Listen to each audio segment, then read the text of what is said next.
Welcome to Perspective and Potential, where we uncover new ways to see the world and tap into the incredible potential within each of us.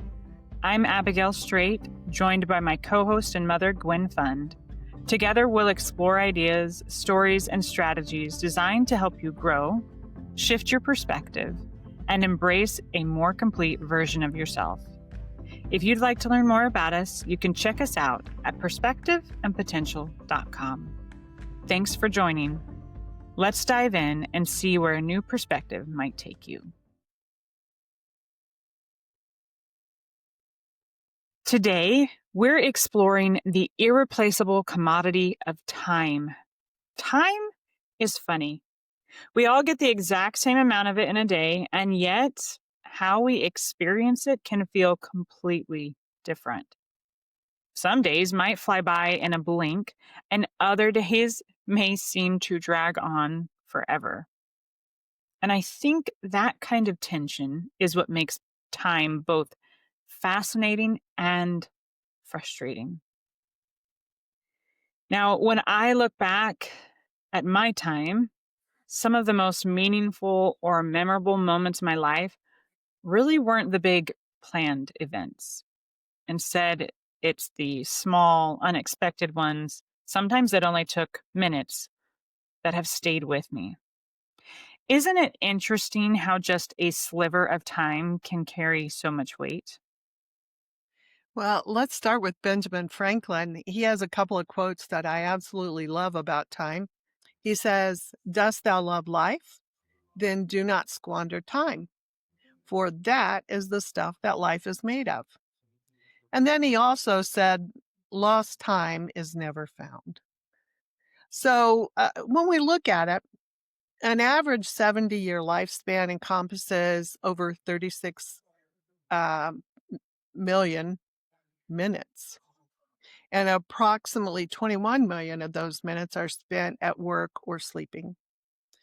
And so that leaves us roughly around 16 million, or that equates to about 30 years of our life that is really available to us for our own use. Wow.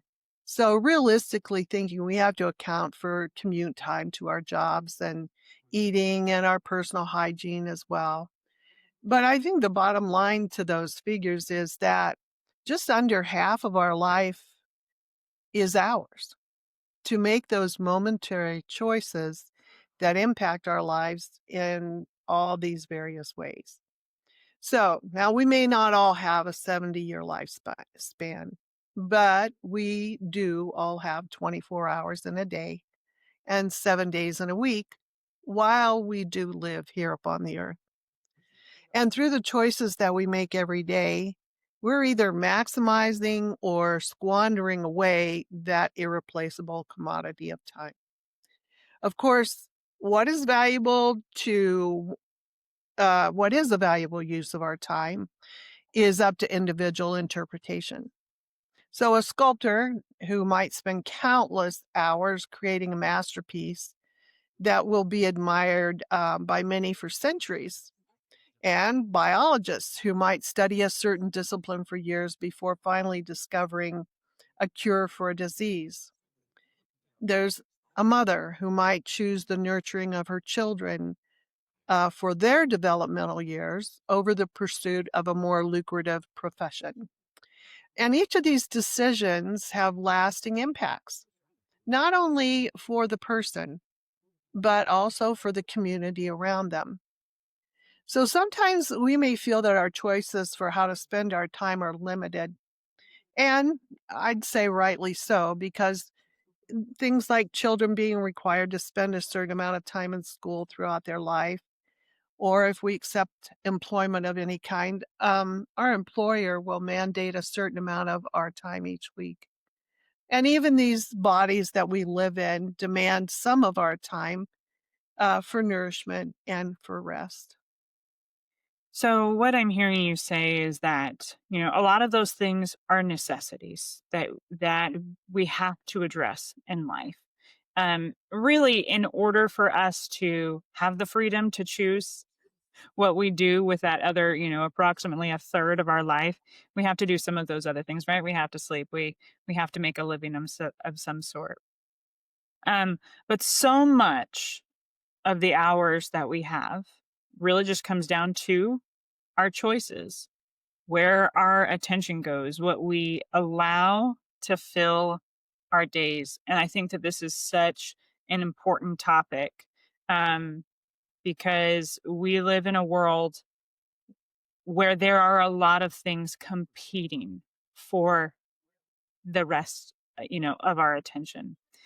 And so sometimes I think it's easy for us to convince ourselves that because we're busy, Uh, that we're also being productive. Um, but I think that's a distinction that's important for us to make, is that busyness and purpose are not always the same thing. I think all of us have looked back on certain seasons of our life and wondered, where did that time go? I feel like that is something that I ask myself, especially when it comes to my kids growing up. That's a question that I ask all the time. Where did that time go when they were little? You blink and they grow up. And the truth is that time can slip away not only through obvious distraction, but also when we're just living on autopilot. And I think that's the cautionary tale of time. Is that when we go through the motions without really being present or intentional, sometimes we're left with that feeling. So, what might be considered, I guess, a squandering of our time? well, I really like what you said about the busyness. Being busy doesn't mean being productive, definitely. We can spend a lot of our time doing things that really aren't helping us in the long run. So I like to, kind of encapsulate some of this stuff into what I call light-mindedness. So it's time that's spent without a conscious purpose. Now, that doesn't include consciously choosing that you need to rest or relax with family and friends, but it might include things like binge watching media or endless scrolling on media devices, or maybe participating in addictions that steal our time that have no significant reward on the other end.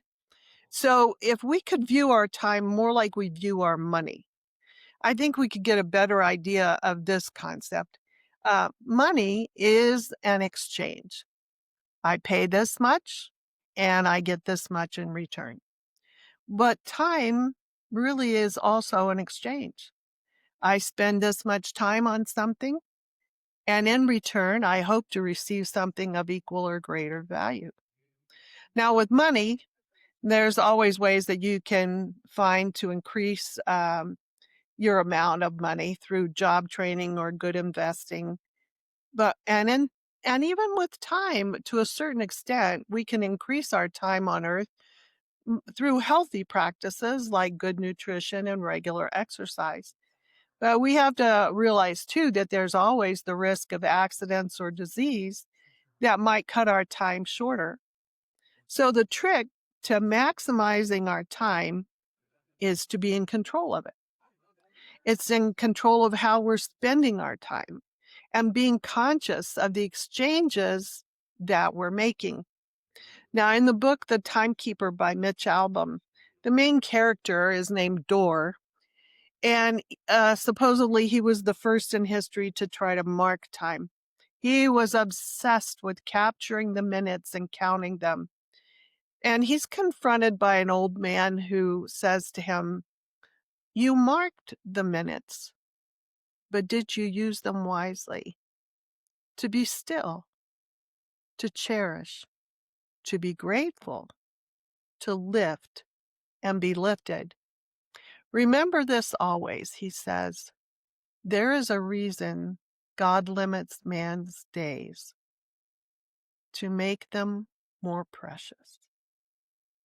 I really love that. That's an incredible reminder of the importance of reflection. Going back to that busyness versus purpose. because we can be very much anxiously engaged in various works. Um, but sometimes I feel like there's a lot of value. There's so much value in stopping and reflecting and taking a moment to pause and be grateful. Um, so that sometimes the challenge isn't that we don't have enough time. It's just that we also don't fully recognize where it's going. We don't take a moment to um, reflect on where we want to go.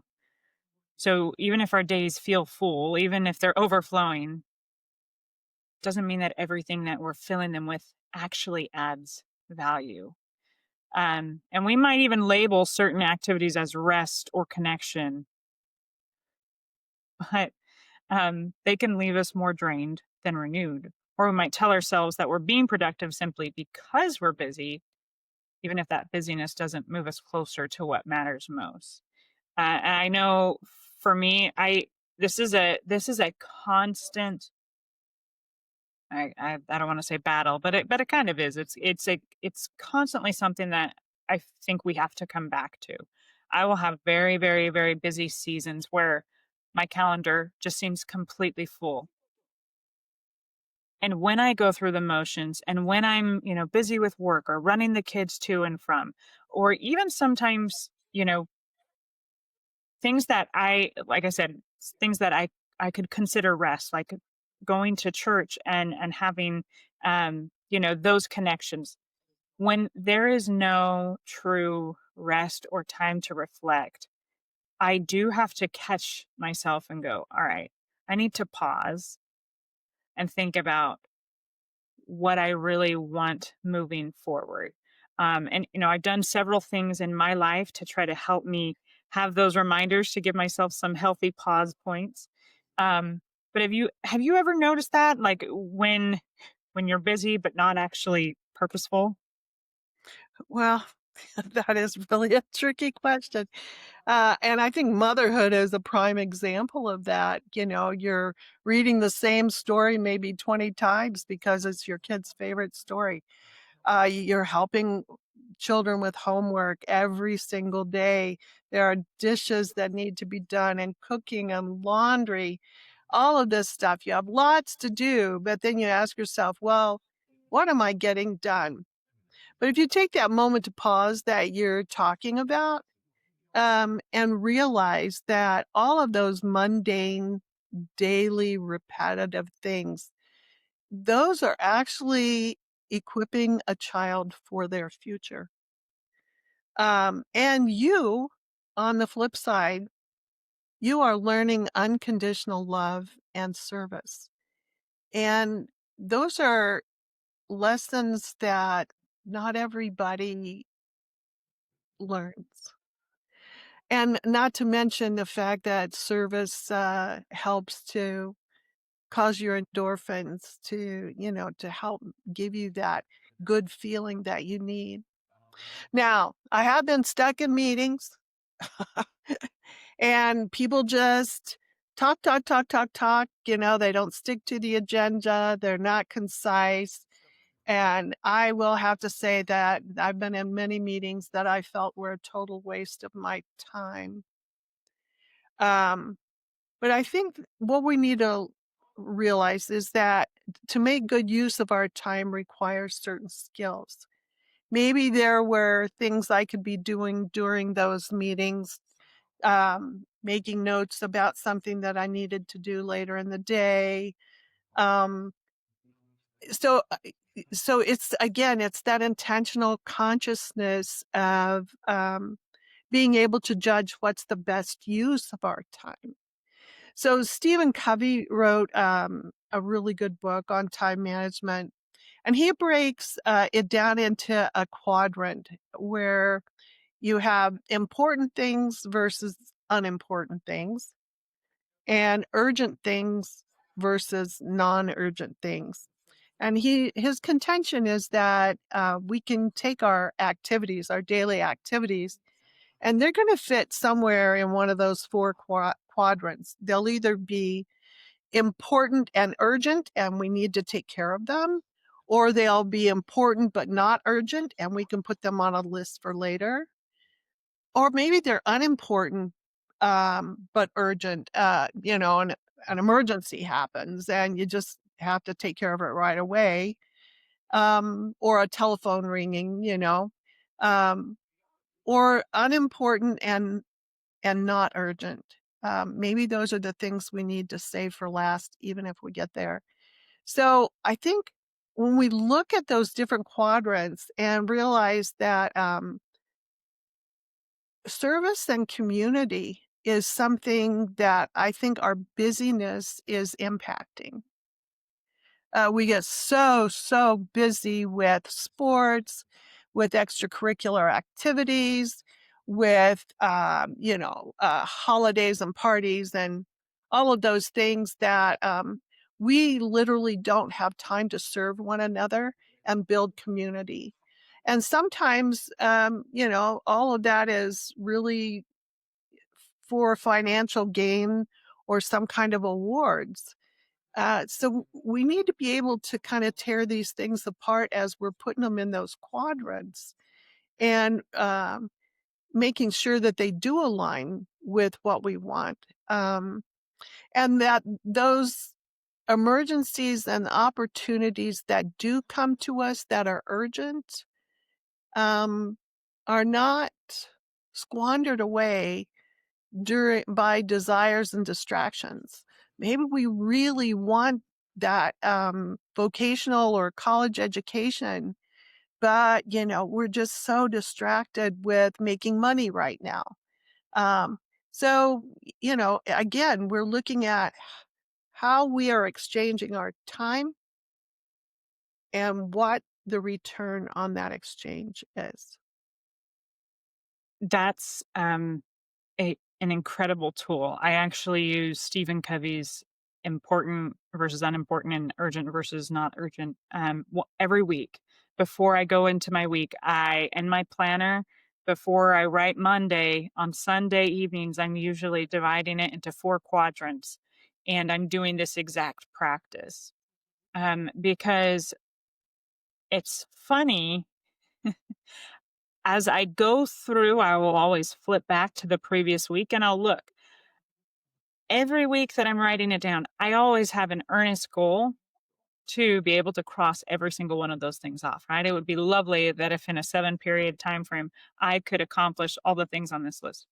But the truth is, I've never once crossed everything off that list because things do come up. And then sometimes I do have to realize that even some of the things in these squares, um, at the end of the day, my priorities for me, my family is always my number one priority.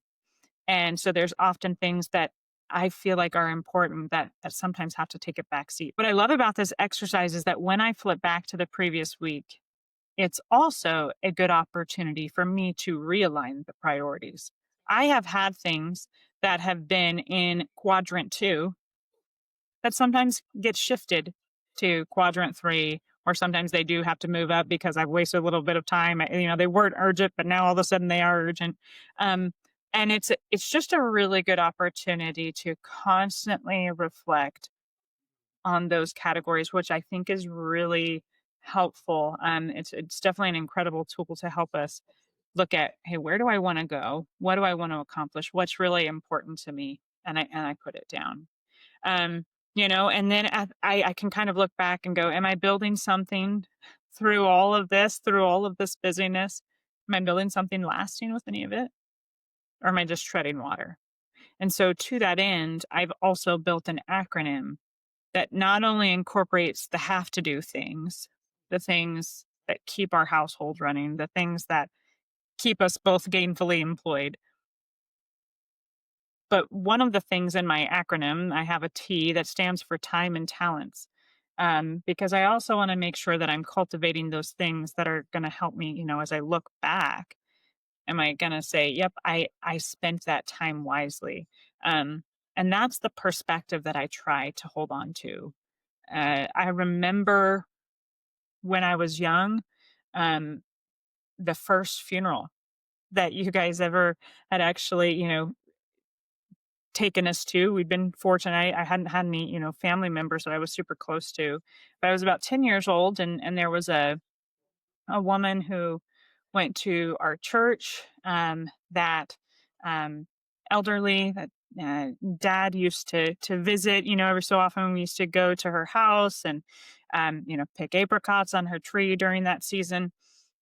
And that was a very, memorable moment for me because I remember hearing people talk about her life. And at that age, at that very young age, it imprinted on me, what do I want people to say about me at my funeral one day? Maybe a morbid thought for a 10 or 11-year-old, but it stuck with me. And so it helps keep me grounded in my everyday life. Maybe not just what people will say, but also what do I want to look back on my life and make sure that I've accomplished, or, the connections that I've been able to make and maintain. Yeah. So when we set our priorities, it really does help us to manage the time that we spend on all of the different activities of our life. But it does require that inside work that we keep talking about, making those decisions about what's really important to us, and then following through with the commitment of scheduling our time in order to stay in control. So time keeps moving forward. And if we aren't in control of our time, there are other things that will squander it away for us. So, there's a myriad of scheduling ideas out there. There's all kinds of planners, there's whiteboards, there's calendars. I personally used to sit down with a piece of paper and draw out a week in time blocks.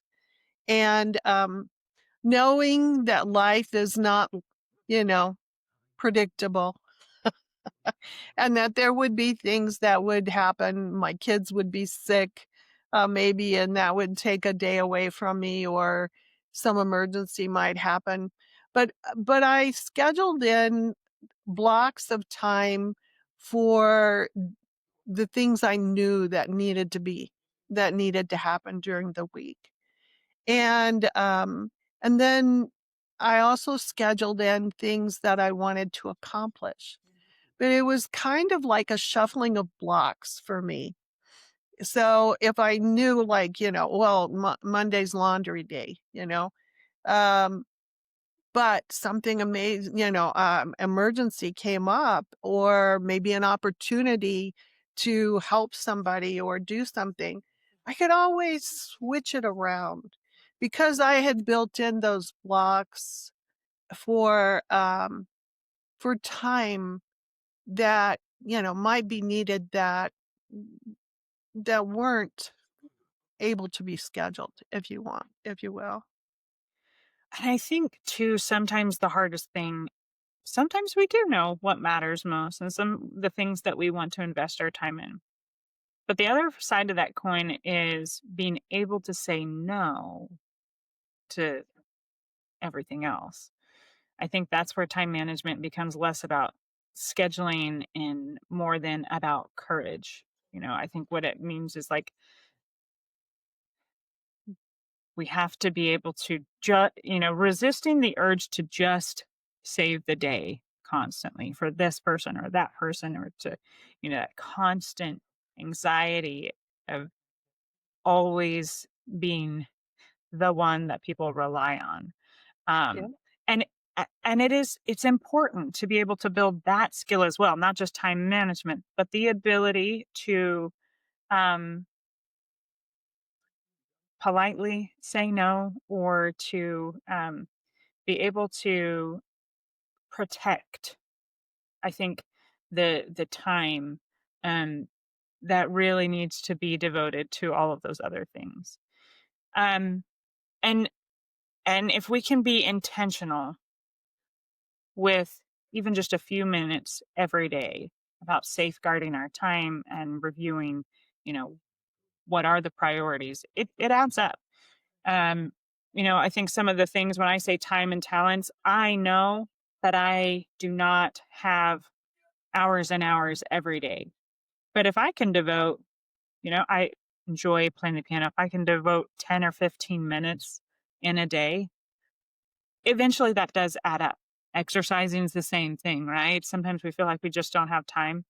But if we can devote 10 or 15 minutes, right, and start to build those habits, um, then it's kind of like compound interest. Eventually, all of that does add up in it, and it makes a difference. So those little deposits make a difference over time.